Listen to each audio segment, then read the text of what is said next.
Hello दोस्तों, स्वागत है आपका मेरे यूट्यूब चैनल परीक्षा प्लान में। तो कैसे हैं आप लोग? आई होप अच्छे होंगे। तो ईवीएस के लगभग सभी प्रश्नों का मैंने रिवीजन करवा दिया है, प्रैक्टिस भी करवा दी है, प्रैक्टिस के बाद रिवीजन भी करवा दिया है। और कल जो वीडियो आई थी उसमें मैंने 50 महत्वपूर्ण प्रश्नों का रिवीजन करवाया था। आज की वीडियो में भी मैं रिवीजन के लिए ही कुछ प्रश्न लेकर आई हूँ जो संभावित हैं, जिनके पूछे जाने की संभावना है। तो चलिए वीडियो को शुरू करते हैं। वीडियो देखने के बाद यदि आपको अच्छा लगे तो वीडियो को लाइक और शेयर कीजिएगा, और यदि आप चैनल पर नए हैं तो चैनल को सब्सक्राइब कर लीजिए। और जो लगातार मेरे चैनल से जुड़ा हुआ है उसको ईवीएस में कोई प्रॉब्लम नहीं होगी, क्योंकि मैंने सभी इंपॉर्टेंट टॉपिक पढ़ा दिए हैं, नोट्स भी आप लोगों को प्रोवाइड करवाया है और सभी प्रश्नों की प्रैक्टिस भी करवा दी है। और पेपर सेकेंड के लिए मैंने साइंस भी कंप्लीट करवाया है। साइंस मैंने एनसीईआरटी से पढ़ाया है। साइंस के इंपॉर्टेंट क्वेश्चन की प्रैक्टिस भी मैंने करवा दी है और रिवीजन भी करवा दिया है। जो मैराथन वीडियो आई थी उसमें मैंने 200 प्रश्नों का रिवीजन भी करवाया था। तो चलिए आज के वीडियो को शुरू करते हैं। वीडियो देखने के बाद यदि आपको अच्छा लगे तो वीडियो को लाइक और शेयर कीजिएगा, और यदि आप चैनल पर नए हैं तो चैनल को सब्सक्राइब कर लीजिए। तो चलिए पहले प्रश्न को पढ़ लेते हैं। नीचे दिए गए किस एक राज्य के ग्रामीण लोग अपने ढालू छत वाले लकड़ी के मकान मजबूत बांस के खंभों पर धरती से 3 से 3.5 मीटर की ऊंचाई पर बनाते हैं? पहला विकल्प है राजस्थान, दूसरा है लद्दाख, तीसरा है असम और चौथा है उड़ीसा। तो जमीन से 3 से 3.5 मीटर की ऊंचाई पर घर बनाए जाते हैं असम में, और मजबूत बांस के खंभों पर बनाए जाते हैं। और छतें उनकी ढालू होती हैं क्योंकि वहां पर बारिश होती है। बारिश और बाढ़ के कारण जो पानी घर के अंदर ना आए, इसलिए ये लोग ऊंचे मकान बनाते हैं। और बारिश के कारण जो पानी बरसता है, यानी छतों पर जो पानी गिरता है वो आराम से नीचे गिर जाए, इसलिए ये ढालू छत बनाते हैं। तो इसमें तीसरा विकल्प सही हो जाएगा। राजस्थान में जो घर बनाए जाते हैं वो मिट्टी की मोटी दीवारों वाले घर बनाए जाते हैं, क्योंकि राजस्थान जो है गर्म इलाका है, तो इसीलिए मोटी दीवारों के घर बनाए जाते हैं मिट्टी के, और इन्हें मिट्टी से लीपा जाता है। और जो छतें होती हैं वो कटीली झाड़ियों की बनाई जाती हैं। तो राजस्थान के घरों के बारे में आपको याद रखना है। लद्दाख में जो घर बनाए जाते हैं तो लद्दाख में 2 मंजिला घर, और लद्दाख में जो घर बनाए जाते हैं तो लद्दाख में 2 मंजिला घर बनाए जाते हैं। नीचे वाली जो मंजिल होती है उसमें जानवरों को और जरूरी सामान को रखा जाता है, और नीचे वाली मंजिल में कोई भी खिड़की नहीं होती है। और जो ऊपर की मंजिल होती है उसमें घर के सभी सदस्य रहते हैं, और ऊपर जाने के लिए जो सीढ़ियां होती हैं वह लकड़ी की होती हैं।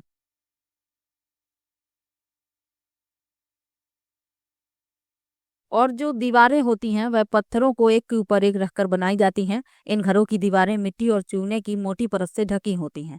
तो ये सब आपको याद रखना है, और मैंने आपको कई बार बताया भी है।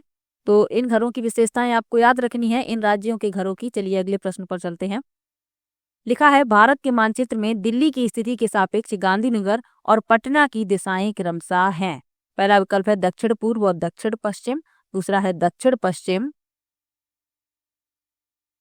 दक्षिण पूर्व, तीसरा है उत्तर पूर्व दक्षिण पश्चिम, और चौथा है दक्षिण पश्चिम और उत्तर पूर्व।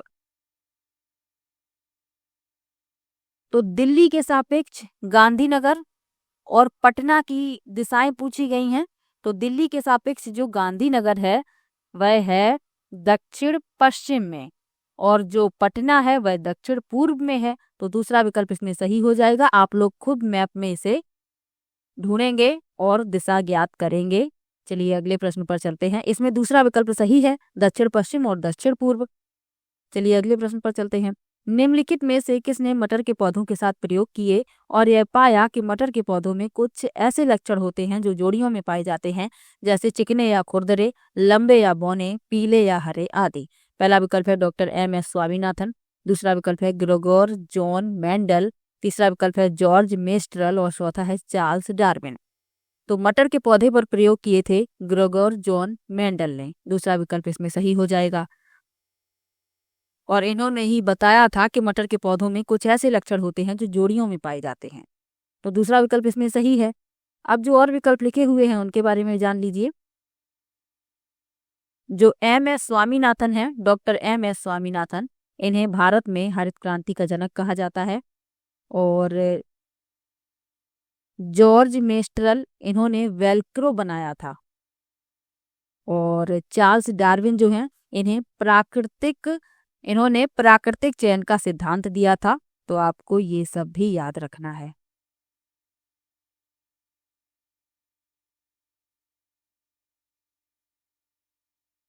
अगला प्रश्न दिया गया है, नीचे दिए गए कौन से एक राज्य में तोरांग का अर्थ है जंगल?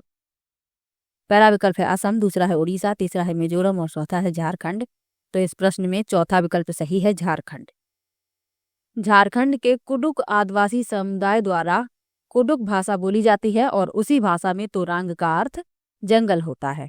चलिए अगले प्रश्न पर चलते हैं। नीचे दिया गया कौन सा कथन मधुमक्खियों के छत्तों के विषय में सही नहीं है? पहला विकल्प है प्रत्येक छत्ते में एक रानी मक्खी होती है जो अंडे देती है। नर मक्खियां छत्तों के लिए अत्यंत महत्वपूर्ण होती हैं।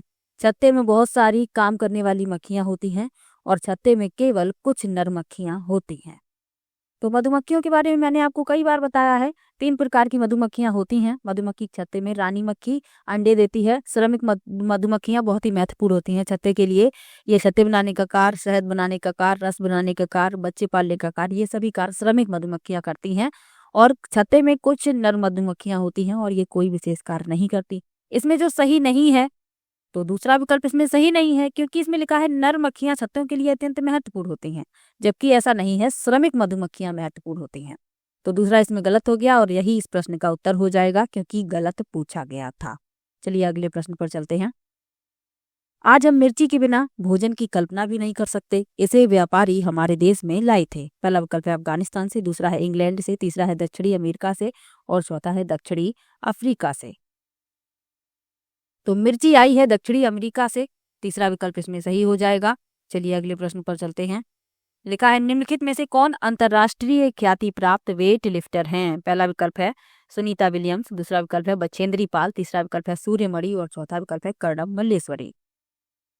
तो अंतर्राष्ट्रीय ख्याति प्राप्त वेट लिफ्टर हैं कर्णम मल्लेश्वरी।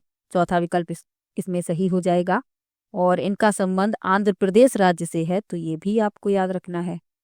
तो कर्णम मल्लेश्वरी जो हैं ये 12 वर्ष की उम्र से वजन उठाने का अभ्यास करने लगी थी और ये एक बार में 130 किलोग्राम तक वजन उठा सकती हैं। और इनकी 4 बहनें भी वजन उठाने का अभ्यास करती हैं, तो ये भी आपको याद रखना है। और क्या याद रखना है? और आपको याद रखना है कि जो कर्णम मल्लेश्वरी हैं ये सन 2000 में सिडनी ओलंपिक में कांस्य पदक इन्होंने जीता था और ओलंपिक में पदक जीतने वाली ये भारत की पहली महिला एथलीट हैं। ये आपको याद रखना है। अब जो और विकल्प लिखे हुए हैं उनके बारे में जान लीजिए। सुनीता विलियम्स, तो ये अंतरिक्ष में जाने वाली भारतीय मूल की दूसरी महिला अंतरिक्ष यात्री हैं, तो आपको ये याद रखना है।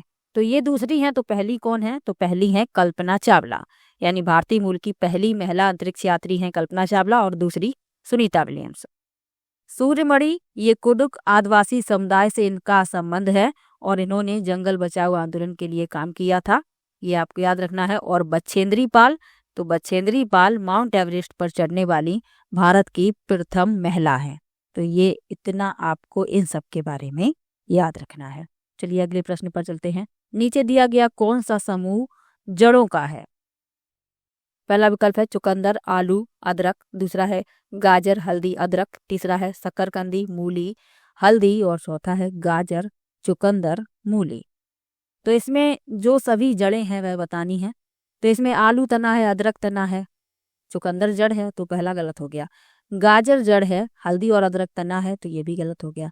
शकरकंद जड़ है, मूली जड़ है लेकिन हल्दी तना है, इसलिए ये भी गलत हो गया। लेकिन जो चौथा विकल्प है यह सही है। इसमें गाजर चुकंदर मूली तीनों ही जड़ हैं, तो चौथा विकल्प इसमें सही हो जाएगा। चलिए अगले प्रश्न पर चलते हैं। रेगिस्तानी ओक नाम का एक पेड़ है जो पाया जाता है, तो रेगिस्तानी ओक पाया जाता है ऑस्ट्रेलिया में, दूसरा विकल्प इसमें सही हो जाएगा।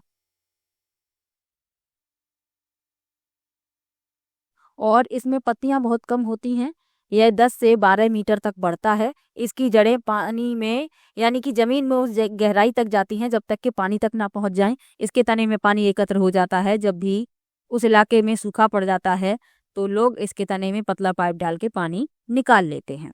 तो ये सब आपको याद रखना है इसके बारे में, और मैंने आपको बताया भी है, तो दूसरा विकल्प इसमें सही हो जाएगा।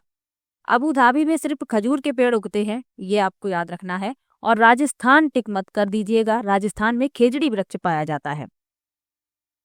इसमें दूसरा विकल्प सही है। चलिए अगले प्रश्न पर चलते हैं। नीपेंथिस वह पौधा है जो शिकार करता है के विषय में नीचे दिए गए कथनों पर विचार कीजिए। यह पौधा ऑस्ट्रेलिया, इंडोनेशिया और भारत में मेघालय में पाया जाता है।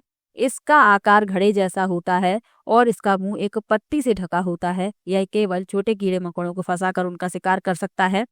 यह छोटे कीड़े मकोड़ों को खींचने के लिए मोहक आवाज निकालता है जो इसमें फंस जाते हैं और बाहर नहीं निकल पाते। अब इसके विषय में जो सत्य कथन है वह बताने हैं।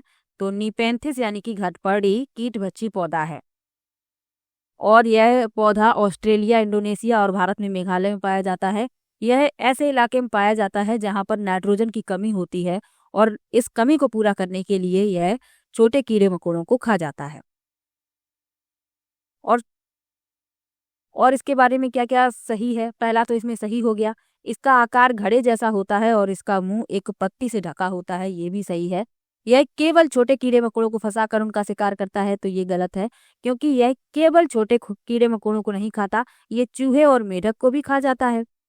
तो सी इसमें गलत हो गया। और यह कीड़े मकोड़ों को खींचने के लिए मोहक आवाज निकालता है, तो यह कोई मोहक आवाज नहीं निकालता है। इसमें एक विशेष गंध आती है जो कीटों को अपनी ओर आकर्षित करती है और कीट उसमें फंस जाते हैं और फिर बाहर नहीं निकल पाते। तो केवल ए और बी इसमें सही है, पहला विकल्प इसमें सही हो जाएगा। चलिए अगले प्रश्न पर चलते हैं। भारत की आजादी से पहले महात्मा गांधी ने जिस दांडी के समुद्र तट तक अपनी प्रसिद्ध यात्रा की थी वह भारत के नीचे दिए गई किस राज्य में स्थित है? पहला विकल्प है आंध्र प्रदेश, दूसरा है कर्नाटक, तीसरा है महाराष्ट्र और चौथा है गुजरात। तो इसमें चौथा विकल्प सही हो जाएगा, गुजरात। चलिए अगले प्रश्न पर चलते हैं।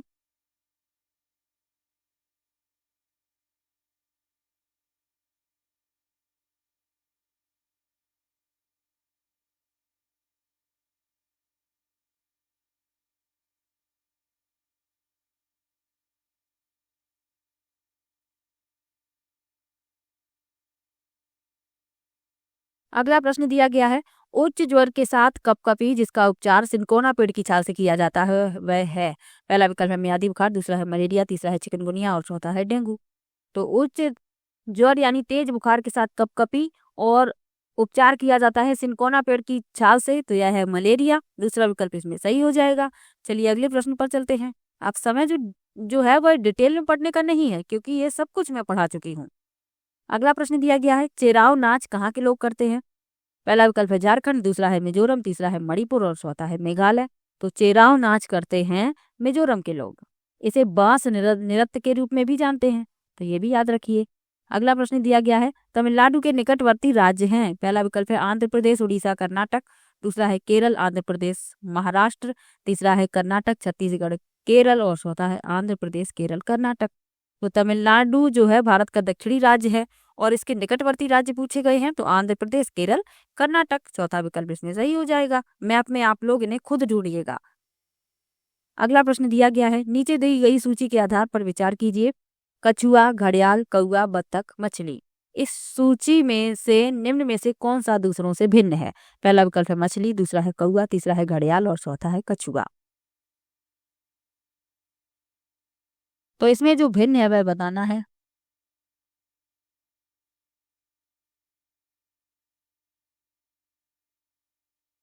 तो मछली जल में रहती है, घड़ियाल भी जल में रह सकता है, कछुआ भी जल में रह सकता है, लेकिन कौआ जल में नहीं रह सकता।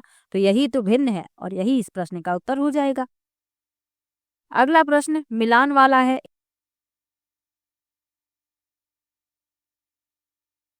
अगले प्रश्न में मिलान करना है, तो चलिए मिला देते हैं। ये लिखे हुए हैं शहर और राज्य और यहाँ पर अत्यधिक पसंद का भोजन। तो हांगकांग में खाया जाता है पकाया हुआ सांप, इसे मिला देंगे पांचवे से। केरल में खाते हैं किसी भी करी के साथ उबला हुआ टेपियोका यानी कि कसावा, इसे मिला देंगे पहले से। कश्मीर के लोग खाते हैं सरसों के तेल में बनी मछली और गोवा के लोग खाते हैं नारियल के तेल में बनी समुद्री मछली।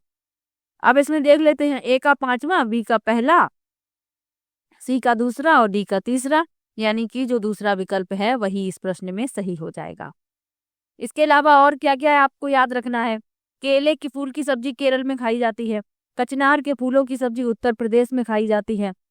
सहजन के फूल के पकौड़े महाराष्ट्र में खाए जाते हैं। तो साथ में ये भी आपको याद रखना है। चलिए अगले प्रश्न पर चलते हैं। नीचे दिए गए पक्षियों की कौन सी प्रजाति झटके से अपनी गर्दन आगे पीछे करती है? पहला विकल्प है उल्लू, दूसरा है कौआ, तीसरा है बसंत गौरी और चौथा है मैना। तो झटके से अपनी गर्दन को आगे पीछे करती है मैना, चौथा विकल्प इसमें सही हो जाएगा। और काफी हद तक गर्दन को घुमा सकता है उल्लू, तो ये सब भी याद रखना है, चौथा विकल्प इसमें सही है। चलिए अगले प्रश्न पर चलते हैं। घरों के नीचे दिए गए विवरणों पर विचार कीजिए। राजस्थान के गांव के लोग मिट्टी के घरों जिनकी छतें कटीली झाड़ियों की होती हैं में रहते हैं। मनाली में घर बांसों के खंभों पर बनाए जाते हैं। लेह में पत्थर के 2 मंजिले घर बनाए जाते हैं। नीचे की मंजिल पर जरूरत का सामान और जानवरों को रखते हैं। तो पहला सही है, राजस्थान में घर मिट्टी के बनाए जाते हैं और छतें कटीली झाड़ियों की होती हैं। मनाली में घर बांस के खंभों पर नहीं बनाए जाते, मनाली में पत्थर और लकड़ी के घर बनाए जाते हैं और बांस के खंभों पर घर बनाए जाते हैं असम में। बी हो गया गलत, सी भी सही है, ए और सी सही है, यानी कि तीसरा विकल्प इसमें सही हो जाएगा। अगला प्रश्न दिया गया है, रेनू की दादी उसे एक सूखा कुआं दिखाते हुए बताती हैं कि 15-20 वर्ष पहले कुएं में पानी था, लेकिन अब यह पूर्णतः सूख गया है। कुएं में पानी सूखने का क्या कारण हो सकता है? पहला लिखा है पेड़ों, कुएं तथा उनके आसपास के स्थानों की मिट्टी को अब सीमेंट से ढक दिया गया है। आसपास के इलाकों में बहुत सारे बोरिंग पंप लग गए हैं। और सी में लिखा है प्रत्येक व्यक्ति के घर में अब नल होने के कारण कोई भी कुएं का प्रयोग नहीं करता। तो इसमें जो सत्य कथन है वह बताने हैं।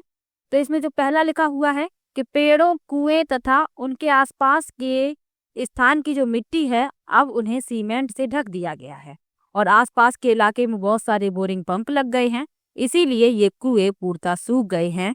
ए और बी इसमें सही है, यानी कि चौथा विकल्प इस प्रश्न में सही हो जाएगा। चलिए अगले प्रश्न पर चलते हैं। अगला प्रश्न दिया गया है, निम्नलिखित में से जड़ का कौन सा कार्य पौधे के लिए नहीं है? पहला विकल्प है ह्यूमस उपलब्ध कराना, दूसरा है पौधे को सहारा देना, तीसरा है जल तथा खनिजों का अवशोषण करना और चौथा है भोजन भंडारण या संचित करना।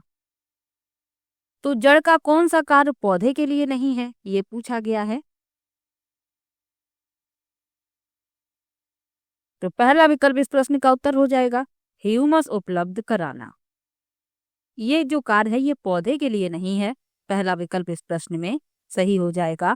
अगला प्रश्न दिया गया है, कर्णम मल्लेश्वरी के विषय में नीचे दिए गए कथनों पर विचार कीजिए।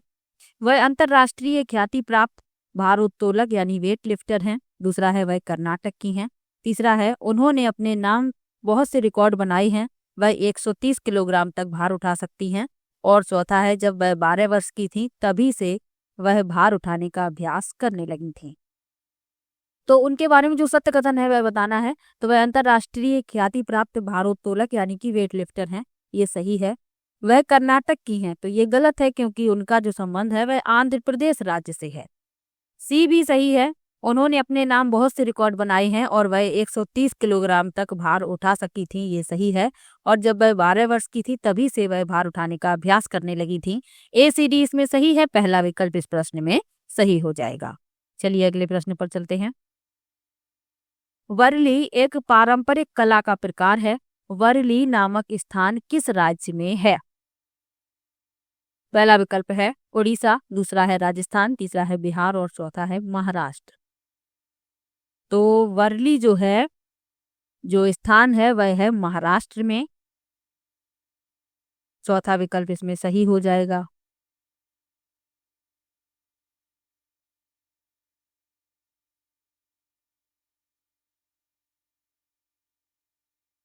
अब इसमें जो और विकल्प लिखे हुए हैं उनके बारे में भी जान लीजिए। उड़ीसा की जो पारंपरिक कलाकृति है वह है पट्टचित्र, और राजस्थान की है कांवड़ कला, और बिहार की है मधुबनी। तो ये दो आप जानते ही हैं, तो इन सब के बारे में भी याद रखिए।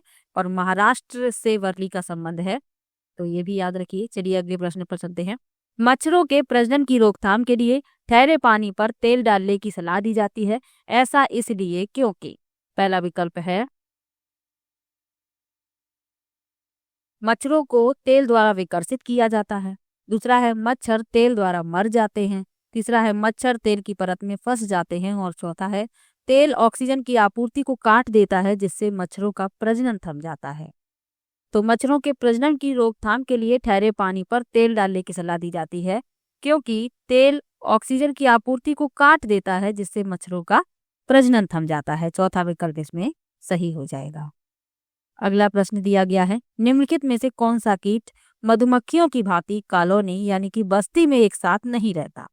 पहला विकल्प है चींटी, दूसरा है दीमक, तीसरा है मकड़ी और चौथा है ततैया यानी कि बर्रा। तो मकड़ी जो होती है वह कॉलोनियों में यानी कि बस्ती में एक साथ नहीं रहती, वह अकेली रहती है। तो यही इस प्रश्न का उत्तर हो जाएगा। बाकी चींटी, दीमक, ततैया, मधुमक्खी ये सभी समूह में रहते हैं, तो इन सब के बारे में भी याद रखिए। चलिए अगले प्रश्न पर चलते हैं। अगला प्रश्न दिया गया है, कहवा एक विशेष प्रकार की चाय यानी पेय पदार्थ है, यह किस राज्य में लोकप्रिय है? पहला विकल्प है कश्मीर, दूसरा है कर्नाटक, तीसरा है असम और चौथा है पश्चिम बंगाल। ये प्रश्न मैं ढूंढ कर आप लोगों के लिए लाई हूँ। ये पहले पूछे जा चुके हैं, इसलिए इनका रिवीजन मैं करवा रही हूँ। तो कहवा एक विशेष प्रकार की चाय है और यह लोकप्रिय है कश्मीर में। पहला विकल्प इसमें सही हो जाएगा। चलिए अगले प्रश्न पर चलते हैं। लिखा है शकरकंदी जड़ है क्योंकि। तो शकरकंद जड़ है, ये बात आपको याद रखनी है। आलू तना है लेकिन शकरकंद जड़ है। पहला है यह भूरे रंग की होती है, दूसरा है यह जमीन के नीचे उगती है, तीसरा है इसमें रेशे की भांति ढांचा है जो जल तथा खनिज लवण सोख लेता है, और चौथा है यह भोजन का भंडारण करता है। तो शकरकंद में आरक्षित खाद्य पदार्थों के भंडारण के लिए जड़ों को संशोधित किया जाता है। ये संशोधित जड़ें आमतौर पर फूल जाती हैं और विभिन्न रूप धारण कर लेती हैं। इनका आकार निश्चित होता है और ये गुलाबी, भूरे या पीले रंग की होती हैं। यह बड़ी स्टार्च युक्त मीठे स्वाद वाली जड़ वाली होती हैं, यानी कि जड़ वाली सब्जी कही जाती है। तो ये जड़ें हैं, आपको ये बात याद रखनी है। और इनमें रेशे की भांति ढांचा होता है जो जल तथा खनिज लवण सोख लेता है। केवल सी इसमें सही है, तो दूसरा विकल्प इस प्रश्न में सही हो जाएगा। चलिए अगले प्रश्न पर चलते हैं। किस राज्य में कसावा यानी टैपियोका उगाया जाता है? पहला विकल्प है मेघालय, दूसरा है पंजाब, तीसरा है असम और चौथा है केरल। तो केरल में कसावा उगाया जाता है और केरल के लोग इसे खाना भी पसंद करते हैं, तो चौथा विकल्प इसमें सही हो जाएगा।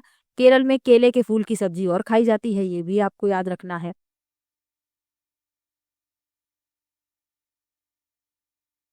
और असम में बिहू त्योहार मनाया जाता है और असम में बोरा चावल खाए जाते हैं जो पकने पर चिपचिपे यानी कि स्टिकी हो जाते हैं। तो ये आपको इतना याद रखना है। चलिए अगले प्रश्न पर चलते हैं। राशिद अपना चश्मा निकालकर दो तीन बार उस पर फूंक मारता है, इससे चश्मे के कांच धुंधले हो जाते हैं। इसका कारण है, पहला विकल्प है उसके मुंह से निकला पानी उसके चश्मे के कांच पर परत बना देता है, दूसरा है उसके मुंह से निकली गर्म हवा वाष्पित होकर चश्मे के कांच पर पानी की एक परत बना देती है, तीसरा है उसके मुंह से निकली गर्म हवा संघनित होकर चश्मे के कांच पर छोटी छोटी बूंदें बना देती है, और चौथा है उसके मुंह से निकली ठंडी हवा संघनित होकर चश्मे के कांच पर छोटी छोटी बूंदें बना देती है। तो राशिद अपने चश्मे पर दो तीन बार फूंक मारता है, इससे उसके जो चश्मे के कांच हैं वह धुंधले हो जाते हैं। इसका कारण है कि उसके मुंह से निकली गर्म हवा संघनित होकर चश्मे के कांच पर छोटी छोटी बूंदें बना देती है। सी विकल्प इसमें सही हो जाए। अगला प्रश्न दिया गया है, रीना दिल्ली में रहती है, वह ग्वालियर अपनी मामी के पास घूमने जाना चाहती है, उसे किस दिशा में यात्रा करनी चाहिए? पहला विकल्प है पूर्व, दूसरा है पश्चिम, तीसरा है दक्षिण और चौथा है उत्तर। तो वह दिल्ली में रहती है और उसे ग्वालियर जाना है, तो उसे यात्रा करनी होगी दक्षिण दिशा में। तीसरा विकल्प इसमें सही है। चलिए अगले प्रश्न पर चलते हैं। किसी पशु के विषय में नीचे दिए गए विवरण को पढ़िए और उस पशु को पहचानिए। यह भालू जैसा दिखता है परंतु भालू नहीं है। यह दिन के लगभग 17 घंटे वृक्षों की शाखाओं से उल्टे लटक कर सोता है। यह जिस वृक्ष पर रहता है उसी की पत्तियां खाता है। यह लगभग 40 वर्षों तक जीवित रहता है। पहला है चिंपैंजी, दूसरा है पांडा, तीसरा है स्लॉथ और चौथा है लंगूर। तो इस जानवर के बारे में आपको इतना बताया गया है तो आप पढ़कर समझ गए होंगे। सबसे आलसी स्लॉथ, तीसरा विकल्प इसमें सही हो जाएगा। ये बहुत आलसी होता है। यह दिन के लगभग 17 घंटे वृक्षों की शाखाओं से उल्टे लटक कर सोता है। जिस वृक्ष पर ये लटकता है उसी की पत्तियां खाता रहता है। जब उस वृक्ष की सभी पत्तियां खत्म हो जाती हैं तो ये उसके पास वाले वृक्ष पर चला जाता है।